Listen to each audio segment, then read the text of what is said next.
Hello, welcome to Unboxing Box. We just recently made a couple of orders and had some Kickstarter stuff come in. So we have quite a few things that we could unbox here. First of all, we ordered some stuff from Miniature Market. They had a big sale, so we got a lot of items on sale. A couple items from Game Nerds, which were also on sale. Still waiting on one from them. And a couple of items that came in, maybe just one. Yeah, one that came in from Kickstarter, and then one we had ordered previously, which we had not opened up yet. So what we thought we'd do was we do an unboxing video of what to unbox next. So I'm going to ask that if you guys are interested in seeing any of these things first, we have some ideas of what we might want to unbox first, but anyway, we figured we would do a video and let you guys decide, those of you that watch the unboxings, if there's anything in particular that you want to see unboxed, and we'll give a little description of what the game is. You can look them up on Board Game Geek, or you watch a YouTube video on them to see if there's anything in particular or something that you've been interested in and you want to see. So without further ado, let's just show you the game and maybe show you the back of the box and tell you a little bit about what it's about and how many players it supports, what kind of a game it is, that kind of a thing, and then let you guys decide. And we'll do that for our next unboxing video. We'll wait a few days on that, maybe to this weekend, and then do unboxing videos on that. Since today's Tuesday, we figure we'd wait until the end of the week and then unboxing on whatever gets the most votes. To the left. So this is Kingsberg. This is a classic work replacement game. It's a reprinting of the game with the expansion, with all the expansions, and you know, a couple other extra little expansions with it. It's by Z-Man Games, and originally came as two, a regular large size expansion, and then a couple of mini expansions. But I think. But anyway, then this added some more. So it's a game about city building. It's a dice rolling. It's got dice rolling mechanics in it. It's got selection, that kind of stuff, resource gathering, building buildings, that kind of stuff. It's by Z-Man Games. It's for 2 to 5 players, 90 to 120 minutes, and for ages 14 and above. It's by Andrea Chiavesso and Luca Ianasso. So, see the back of it here. So as you can see, there's the game board there, and the game board was changed a little bit. They're more serious in this game board here as opposed to the other game board. The artwork's a little more serious tone. Again, it's got dice. It's got you build buildings. You know, invaders are going to come in, and you're going to have to defend them off. To do that kind of stuff, and whoever gets the most victory points wins. So let's read a little bit right here. So the realm of Kingsberg is under attack. King Tritus has appointed you, his most trusted governors, to maintain and defend the border provinces from enemy attacks. To prosper, you must outmaneuver your rival governors and persuade the king's advisors. So these are all the king's advisors, 1 through 18 there. You're going to roll 3 d6 die, and then place them accordingly, and to get resources, favors, and whatnot. Only one governor will ascend to the royal council. So gather your resources, construct your buildings, prepare hands. In Kingsberg, players influence the king's advisors to gain resources, develop their provinces, and defend it from ruthless invaders. After 5 years of governance, so it's basically 5 rounds, the player with the most prosperous province wins. This definitive edition of Kingsberg includes the base game, all 5 modules from A Forge to a Realm, that's the main expansion there, and a brand new module, Alternate Advisor Rewards. See what challenges await you in this exciting new version of Kingsberg. So definitely something that's been on our radar for a long time, probably ever since we started getting into gaming, and finally decided to get it. Had the opportunity to get it at a really good price. So, alright, so that is Kingsberg by Z-Man Games. Definitive Edition. Alright, next. This is a game we just got in today from Gentes. And this is Santa Maria. And it's expansion American Kingdoms. Sorry, so this is another work replacement game. It's by Porta Games. It's by Christian A. Otsby and Elif Svensson, and by German de Bone. And it's got the seal of excellence from the Dice Tower, which is always a good thing. So basically, you're well, let's read it. So lead a colony and make it prosper. So at the dawn of the 16th century, migrants are flocking to the colonies of the New World with the goal of creating the happiest colony of them all. You will produce goods to establish shipping routes, train scholars for special abilities, send out conquistadors to acquire gold, and much more. Add buildings to your colony by placing them on your colony board, and then use dice to activate those buildings. So it's dice activation. The dice represent migrant workers, and each die will activate to complete a row of buildings. You must therefore carefully consider where to put new buildings and how most efficiently to make use of the dice. Every time you play, a random set of special abilities will be available to the players, making sure no two games will ever feel the same. So good variability. Santa Maria is a streamlined Euro game of medium complexity, featuring elements of dice drafting, which we mentioned, and strategic engine building. The game is low on luck, which is always a good thing, and has little direct player conflict, which most Euros don't have a lot of player interaction. So you're going to build your colonies on these colony boards here by getting tiles and activating die and stuff like that. Doing shipping and completing contracts and getting what they call happiness points. It's a 1 to 4 player game, which is a good because it also has a solo version built in, which I always like. Ages 12 plus and 45 to 90 minutes, so it goes pretty fast. So some resource gathering, as you can see, but it runs pretty smoothly from what I've seen in the playthroughs. One Stop Co-op Shop does one, and Slicker Drips, and among others. John Gets Games, I think, does one too on this. But yeah, so that's the Santa Maria, and then its expansion, which we'll briefly go over, is American Kingdoms, which will play as a different, I think it's a different faction, maybe not the colonizers, but the colonized people. I think maybe the Indians or the Aztecs or something like that you play as. One of the people that you're going into their lands, I guess you get to play as them too. The same designers and everything. So let's just see what's that about.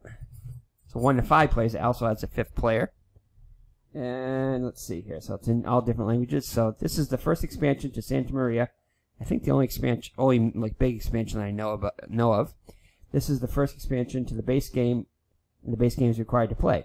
Add new challenges and puzzles to Santa Maria, including Coco, the Specialist, the Governor, and the Proud Mine City. So you play as mines, I think is one of them, in which one player takes on an asymmetrical role with its own unique goals and strategies. And it's playable with 1 to 5 players. So yeah, so that's quite a bit. There's your governor right there. And add some more modules and stuff to it. So again, that's the expansion to Santa Maria. American Kingdoms. Alright. So far we have Kingsberg and we have Santa Maria. Next.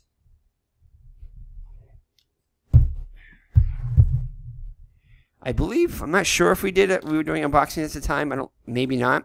But this is Railroad Rivals expansion to the Robber Baron. It's an expansion to the base game Railroad Rivals. It's a fast-paced tycoon game. It's probably light to medium weight, more light. We just got this in. We got the premium upgrades in it. So this is a tile-laying route building game with you're going to build into cities and deliver goods. Pretty simple. Mechanics in it and everything. So I'd say it's more on the lighter side. So advanced rules and new tiles add depth, new strategies, and more replayability. The stock engineers allow you to become a real robber baron. So you're going to buy stocks and railroads and different things. and get victory points. 60 to 90 minutes, 2 to 6 players, and requires the base game. It's by Forbidden Games. And Google Designer. You can see down below here, right there. Alright, so let's roll. Alright, let's do this one because it's got a little expansion with it. This is a super heavy box. And this is another game by one of our favorite designers, which Oren Labora, Caverna. He designed Grickler. We don't have that one yet. Feast for Odin.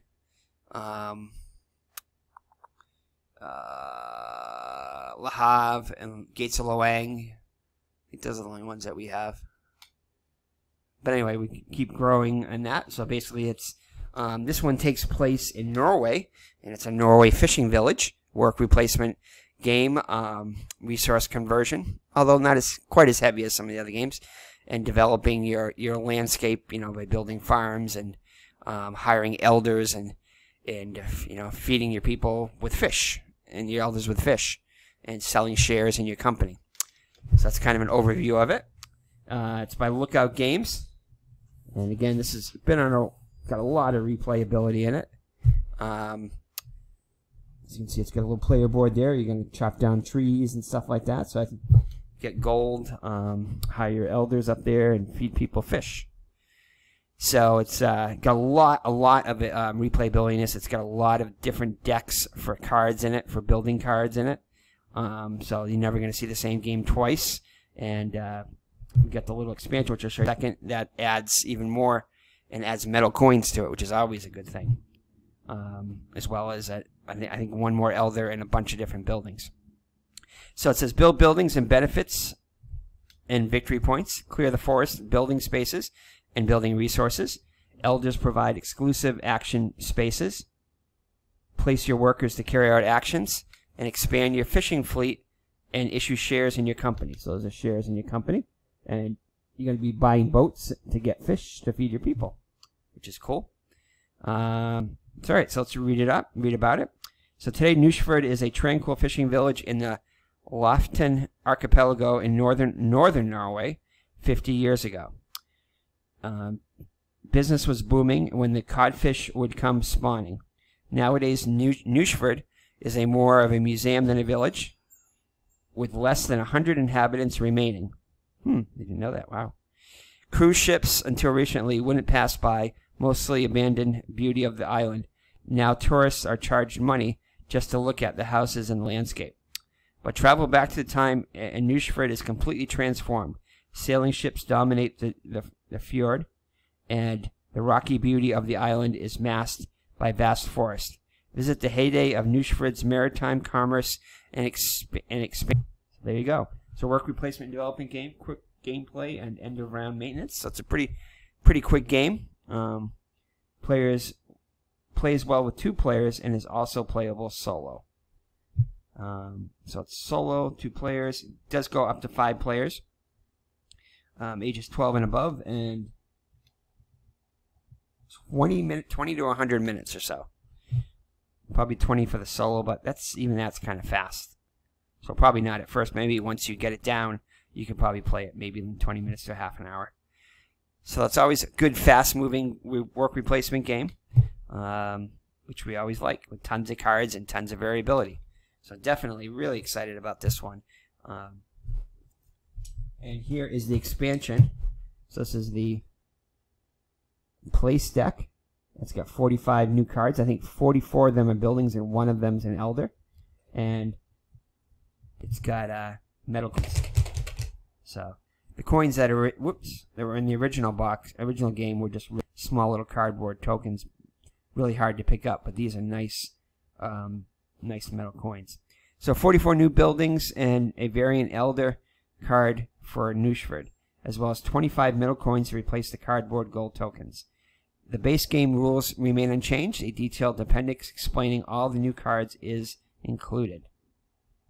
So it requires the base game to play, of course. But yeah, definitely really excited about this one. But you guys can decide. So Nusfjord by Uwe Rosenberg. really heavy game. Got a little wind today, a little hurricane coming through, hurricane type weather. Been blowing our office door open. All right, so what do we want to do next? Let's go on to the right side there. So this is the top 100 on Il Magnifico by Virginio Gigli and Familia Brazzini and Simone Luciani, which I believe also does Grand Austria Hotel. Maybe one of them does Marco Polo too. So definitely some good games under their belt. This one's no different. It's by Simon or Mon Games. I think it's Simon. I call it Simon Games. And we also got the expansion for this, which I'll show you in a second. But this is a engine building type game. It's got a little bit of die in it, but dice placement, but everybody shares the same die, which is kind of cool. So it's Lorenzo de' Medici was one of the most influential personalities in all of history. He was not only a wary diplomat and politician during the precarious age of the Italian Renaissance, but also a passionate patron of artists and poets and expanded Italian glory to its peak. In this game, players vie for some of fame and prestige in becoming the most powerful and esteemed citizen of Florence in Italy. Lorenzo Il Magnifico is a complex and strategic game with no dependence on luck. So, while it does have those 3 die in it, there really is no dependence on luck in the game because you can mitigate those die with workers. Players place their family members in different areas of the city to perform actions, but they call them towers.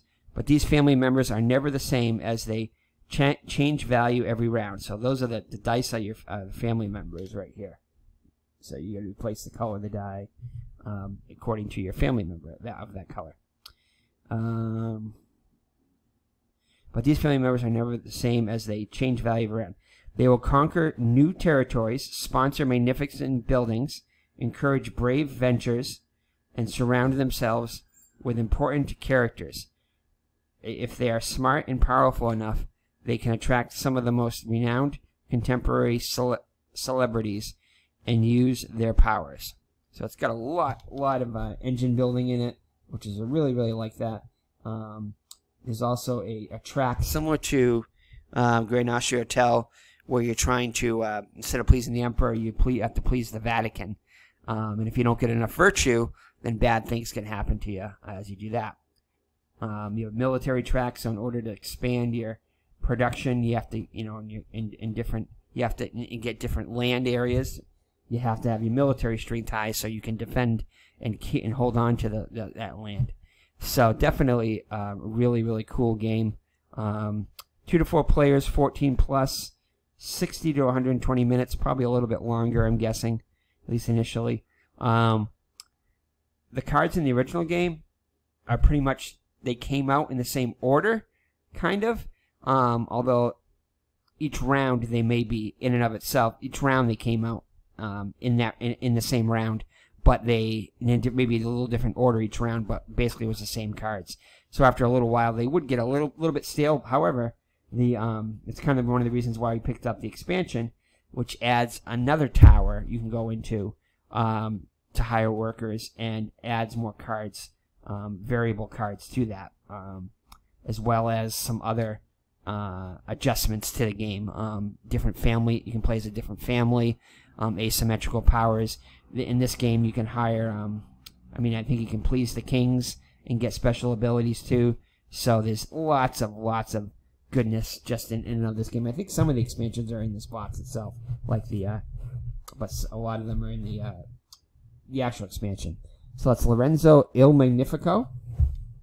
And show you a little bit about its expansion here, which is, did and a couple other people did run-throughs of those, or playthroughs of it. I don't think anybody did a playthrough yet of it.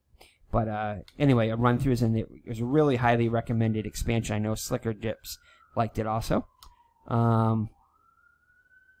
Let's see here. So Lenzo Il Magnifico, Houses of Renaissance expansion, and this is based on a card game originally that was developed into a board game. So let's see here. So this expansion, players have new possibilities to expand their family's influence throughout Italy during the Renaissance. You'll have to access your family powers while new territories, influence new characters, sponsor new buildings, and encourage new ventures. You'll also have new leaders to call for. Yeah, leaders. That's it. They have different leaders that you try to impress in order to meet certain conditions in order to gain special powers. Furthermore, you will have a new player in the game. These new mechanics will greatly change the game each time you play Lorenzo Il Magnifico. So you have special tokens. A new resource creates lots of possibilities. So a different resource in it. When combined new leaders, when combined with the family tiles, leaders have new and unique strategies. Adaptation tile. This tile changes the minimum values of action spaces. Plus, it moves from round to round, going through different towers. Like I said, there's a little hurricane going on there, so the fire department's getting involved in it. These values change depending on how many players are in the game.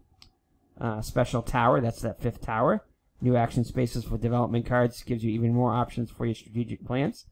And finally, family tiles. Choose your starting family during action phase and gain fantastic powers. So again, it looks like it's the same amount of time and age and everything like that. So yeah. So that's Lorenzo Il Magnifico, Houses of Renaissance expansion. So that's another possibility for an unboxing.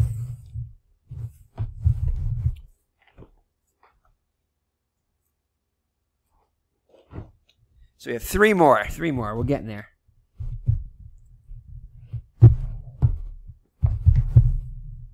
All right. So this one is Gentes, or Gentes.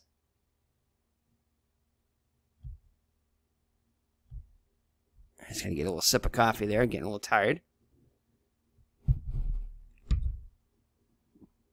Whew, man. Okay, so Gentes by Stefan Risthaus, and it's by Spielworks, TMG, and Game Brewer. So collaborative publishing. And this one also has a solo version in it.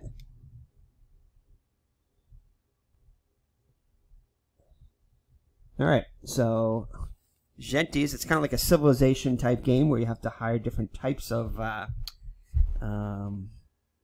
tribal leaders, I guess you could say, maybe, or Egyptian leaders, like priests and nobles and warriors and blacksmiths and carpenters and whatnot. But it's got a very unique selection of them. You can only have at one point, I think, 36, and well, not only, but each worker, as you can see here, is at a different end of the spectrum. So you can only have up to 6. Up to 12, sorry, no, I'm sorry, 18 workers, that's it, 6 on each thing. You can only have up to 18 6 between these two workers, say like the warrior and the priest or whatever. You can only have a combination of 6 warriors and priests together. So if you get more of one, you're going to get less, it's going to drive down the other one. But it's conquering different areas of the Mediterranean here. So you're going to obtain a permanent place in annals of time by guiding your population through ups and downs of history. Choose the best path to victory while optimizing your use of time. Yeah, so time is a big factor. You only get so many actions per round. It's kind of like action points you get. Time acts as like action points. Choose the best. Okay, in order to win, you will need to harness the capabilities of individuals from all classes of society. Gentes contains a clever timing mechanism, so that's just kind of its gimmick, its draw out of the game, that will require you to balance a multitude of different tactical decisions. So it's a very tactical game. You're going to be getting special powers by getting cards and forming quests and everything, which will give you different powers in it. But yeah, an excellent game. Also, like I said, it also has a solo game in it. And definitely a game that we've been very interested in. So that's Gentes by Stefan Risthaus and mainly published by TMG Games.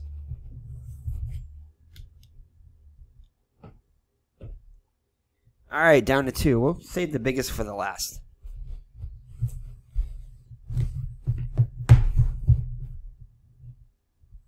So this is Brussels, 1893. It's a board game based in the late 1800s, like 80s and 90s, on the Art Nouveau period, I believe in the United States. I'm not sure exactly. But it's by Pearl Games, and it's by Etienne S.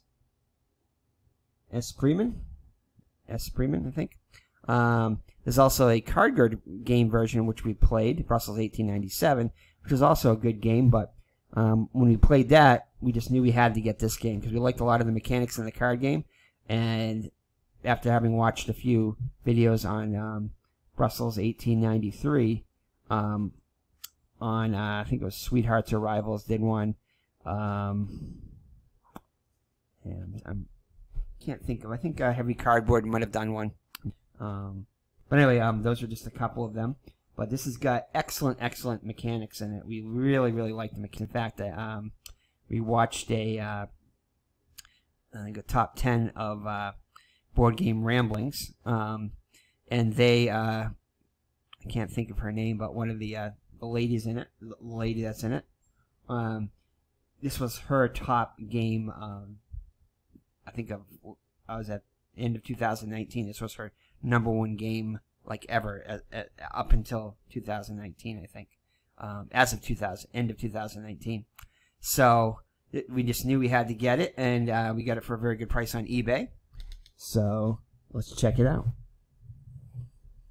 But definitely really cool artwork in it, I think. Just to show you what the game board looks like, and then this right here is a really cool action selection, bidding type thing. Really cool stuff. You're going to build buildings on it. You're going to sell art. You're going to build buildings based on this really cool wheel here. Hire different workers that give you special abilities. Even do some black market type stuff, which will get if you go to the market too much. It's like a stock market type thing, which tells you where to place and what buildings are going to be used in here. So your goal is to try to get these different, win these different columns right here to get special abilities, as well as control these shields in order to get different points too and different tracks. You're going to be built lots of goodness in here. Really like this game. So all right, so Brussels 1893. Victor Horta builds a antique house and tassel house, recognized as the first Art Nouveau buildings, where the fluidity of spaces echoes curvilinear botanical forms, incorporating ironwork, mosaics, frescoes, and stained glass windows. The same year, Paul Hanker erects his own house. The Belgian capital, that's right, it takes place in Brussels, which is Belgian, not U.S. Although it does have the U.S. flag next to the Brussels thing here. Right here, as you can see. Become the birthplace of the innovative movement that would make an impression of all of Europe and impact the greatest architects of the Belle Epoque. Or epoch. In this exciting strategy game, you play as one of the celebrated architects who made Art Nouveau famous in the Belgian capital.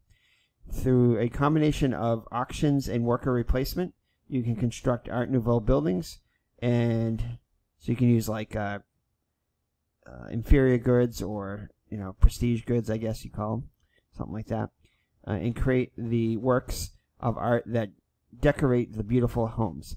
You can develop your reputation as an architect, increase your influence at the Royal Palace of the City Hall, and even benefit from public figures you encounter during your theater outings.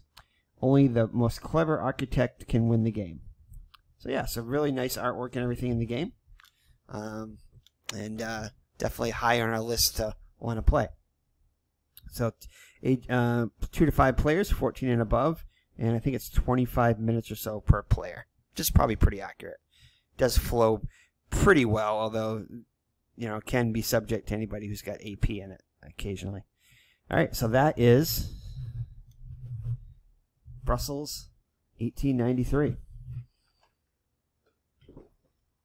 All right, and our last and biggest game here.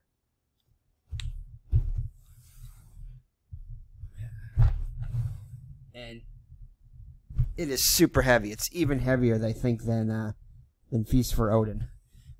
The box is probably a little bit smaller than Feast for Odin, but it's definitely heavier, a lot heavier, I think, than Feast for Odin, if I were to put them side by side. So anyway, this is the Epic strategy game, and they definitely got this right. I just watched a 5-hour playthrough on heavy cardboard. Edward did a solo playthrough on this. But this is not only solo, but it's a great solo game. Although you can play it multiplayer. It's kind of like multiplayer solitaire, but an excellent game by Mayfair Games, The Colonists, and it's by Tim Puls, P-U-L-S. And talk about pieces. If you like pieces and you like converting goods, which I do, this is your game. So, let's see. The Emperor entrusted you with the task to establish a glorious and prosperous community. To show the Emperor that his trust in you is not in vain, you send out your trusted steward into the countryside, instructing him to build residences and attract new colonists to your community. Recruiting colonists is not enough. You have to create jobs for them as well. Therefore, you should also build buildings where the colonists of your community can work. This will require a lot of resources, a lot. So let your steward and your colonists collect them. With time, duties will become more complex, which is why you should educate your colonists so that they are ready for the tasks at hand. Farmers will turn into citizens, which in turn can become successful merchants. So they can slowly get more prestigious and more educated and wealthier. So establish relations with distant colonies by building embassies in your community, and your community will be thriving in no time. But definitely a really complex but fun game. It takes place over 4 eras, and you can play, any one era. But it'll get your map will get increasingly bigger as it's basically going to be placing tiles, and it's going to you start off with just a few, and you'll end up with tons of tiles and tons of, you have to plan out strategies basically in order to maximize your resources and to produce your buildings, and wrong moves definitely can cost you in this game.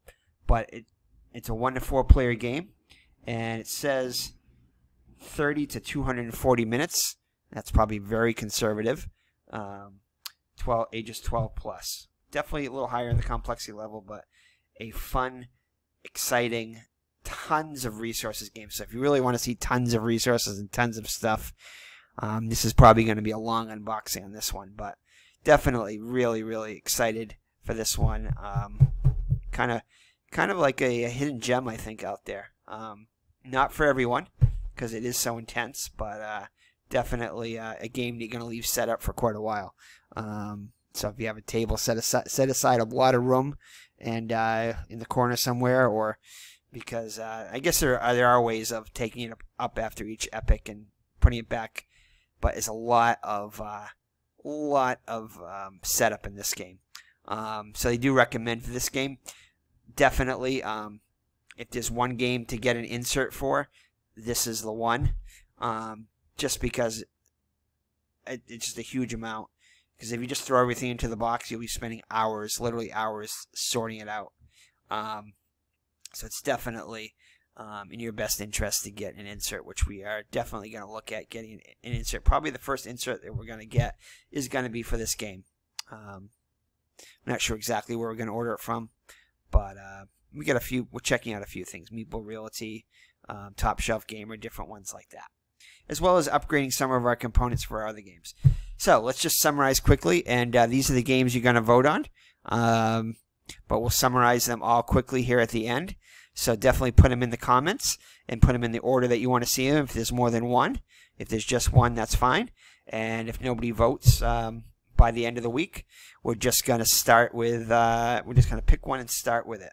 So we definitely got a lot of unboxings coming, and you know, I think a couple more coming in the month of August. So we're definitely going to be a lot of unboxings here, which we're really excited about. All right, so here it is.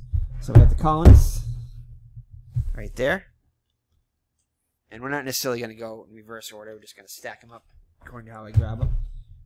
Santa Maria.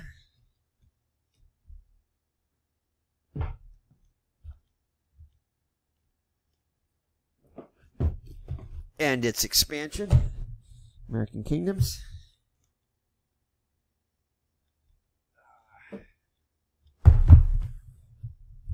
Brussels 18. See if we can get this over here. Boop. Brussels 1893.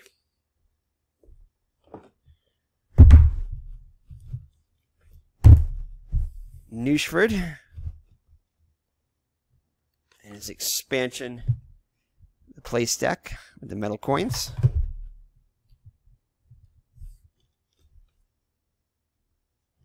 Railroad Rivals expansion.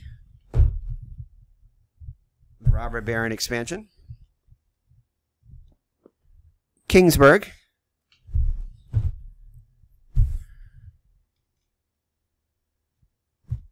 Gentes or Gentes. And finally, Lorenzo Il Magnifico in its expansion. Houses of Renaissance.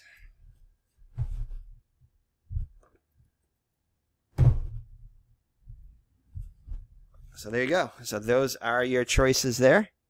So let me know in the comments what you want to see unboxed, and we'll get to it this weekend. So thank you for joining me. It's been Eric from Higher Ground Gaming with another board game unboxing preview of what we're going to unbox soon. So take care and God bless, and hope everybody is safe and well.